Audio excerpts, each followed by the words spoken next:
Wicked de John Chu avec Cynthia Erivo, Ariana Grande et Jonathan Bailey entre autres. Ça raconte l'histoire du passé de la sorcière du film Le Magicien d'Oz. Donc on va découvrir très rapidement son enfance, mais surtout on va dire sa jeune vie, son adolescence ou jeune vie d'adulte, lorsqu'elle rentre à l'université, où elle va faire la rencontre de la fille la plus populaire de l'université, jouée par Ariana Grande. Et donc cette sorcière, enfin qui n'est pas encore une sorcière véritablement, mais donc qui est née avec la peau verte, elle est rejetée de tout le monde, y compris de sa famille. Même quand elle rentre à l'université, elle est vraiment mise un peu de côté, et elle a des pouvoirs de magie qu'elle ne contrôle pas vraiment. Et à côté de ça, on a Ariana Grande, donc qui est très populaire et qui va absolument faire partie d'un cours spécial de un peu la doyenne de l'université qui, elle, fait des cours de magie. On va suivre leur histoire à toutes les deux, et notamment l'intrigue principale qui est que les animaux sont chassés de la ville, de l'endroit, pour des raisons obscures qu'elles vont essayer d'élucider. Le film est clairement une grosse déception. Alors j'en attendais rien du tout de ce film, à la base je voulais même pas le voir, mais j'ai vu une critique d'un youtubeur que je suis, Victor du Pire Podcast Cinéma, qui n'en a pas forcément fait des éloges et a noté quelques défauts, notamment visuels, alors que moi je trouve que visuellement il n'y a rien à dire.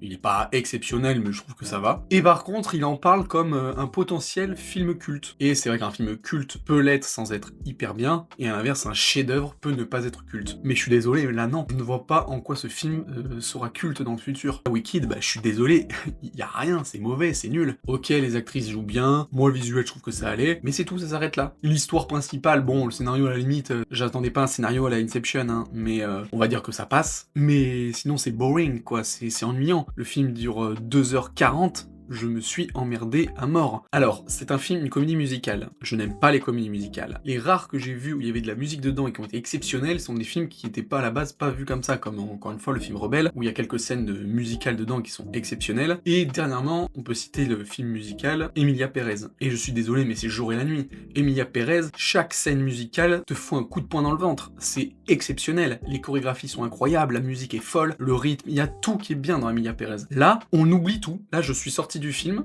j'ai tout oublié de ce qu'il y avait dans le film. Les musiques ne sont pas intéressantes, les paroles sont bof, et puis même la musique, quand tu fais attention à la musique qu'il y a derrière, pendant les périodes musicales, c'est nul, on voit que c'est pas travaillé, c'est presque fait à l'intelligence artificielle, tellement c'est plat. C'est vraiment des petites mélodies comme ça, il y a rien qui retient. Donc je suis désolé, mais pour un grand film qui en plus à la base, c'est joué en pièce de théâtre, à New York et compagnie, enfin c'est un truc qui est hyper connu, ça, cette pièce musicale, je suis désolé, mais j'espère que c'est autre chose les musiques, parce que si c'est ça, c'est de la merde, c'est juste nul. Si ton film, c'est une comédie musicale, et que les musiques sont à chier, je suis désolé, le film est à chier. Et en plus de ça, j'ai vu le film en VF. Je me suis encore fait avoir, normalement je vais voir en VO, et là, sur le coup, qu'en plus c'est Ariana Grande, c'est une chanteuse qui chante très bien, donc j'étais vraiment dégoûté de pas l'avoir vu en VO, donc je pense, allez, je mets ça, peut-être que ça joue, le fait que c'était en VF, mais honnêtement non, parce que quand tu vois les musiques et même les instruments de musique, c'est pourri. Et la fin, mais quelle horreur, la fin, elle dure 10 plombes. Elle chante, à un moment donné, une chanson qui est pourrie, elle s'arrête, les deux, donc la sorcière va décider de partir, et elle demande à Ariana Grande de la rejoindre, et à un moment donné, elle chante une chanson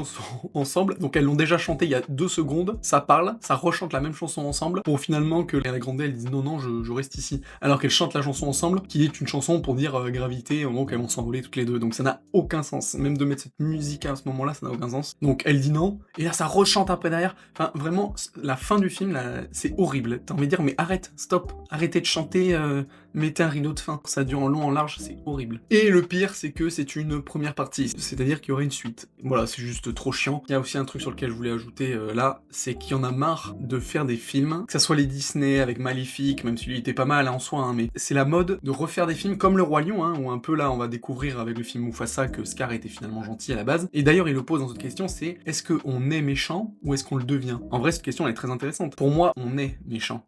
C'est dans nos gènes, on le devient pas. Alors, à chaque fois, on va dire oui, il y a une cause. D'accord, mais si la cause, elle vient de quelque chose d'extérieur, c'est-à-dire que la chose extérieure, il était méchant. Mais après, tu vas dire, ah, mais lui, c'est parce qu'il l'a subi aussi. Bah oui, mais il a bien subi de quelqu'un d'autre qui était méchant. Et tu remontes la chaîne à l'infini, il y a bien un point de départ à un moment donné. Donc, ça montre bien que tu deviens pas méchant. Parce que quelqu'un qui peut subir les mêmes saloperies que toi par un méchant extérieur, bah toi, tu peux rester gentil au final. Donc, ça montre bien que non, tu ne deviens pas méchant, tu l'es de base. T'as des prédestinations qui fait qu'après, tu vas pencher ou pas, mais dans tous les cas, c'est t'as entre guillemets le gène. Et là, en fait, on te démontre tout le contraire, à te dire non, on le devient et tout. Déjà, j'ai jamais aimé Magicien d'Oz, ça me fout le cafard rien que de voir ce vieux film là, il m'angoisse. La sorcière, elle était dégueulasse, il me semble bien qu'elle est bien méchante. Et donc là, en fait, on te dit, ben non, en fait, elle était trop gentille, elle était super cool, c'était la meilleure de toutes, et bah en fait, c'est à cause des autres qu'elle va devenir méchante. Là, ce qu'on te montre dans le film, j'ai du mal à comprendre comment ils vont la faire devenir méchante, hein, sans déconner. Parce que même à la fin, avec ce qui se passe, bah elle est gentille quand même. C'est-à-dire qu'elle va lutter contre le pouvoir en place qui va dire d'elle qu'elle est méchante, mais elle, intrinsèquement, elle est gentille. Et donc ça ne va pas expliquer les choses méchantes qu'elle va faire aux innocents après. Donc c'est pour ça, vraiment, c'est le seul truc que j'ai envie de voir dans la deuxième partie, c'est de voir comment ils vont faire qu'elle est méchante. En fait, c'est juste ridicule. On te dit que tous les méchants que t'as connus, bah en fait, c'était des gentils à la base. C'est quoi le message de base? Vraiment, je n'arrive pas à comprendre ce que ça veut dire. Donc en fait, les méchants, il faut leur pardonner et leur dire, ah bah c'est pas grave si t'es méchant, parce qu'en fait, t'étais gentil au début. Enfin, vraiment, le message, je le trouve désastreux, quoi. Si t'es un connard, et peu importe le passé, ça peut se comprendre, c'est que tu usais à moitié, mais t'as pas appris à faire subir à d'autres gens innocents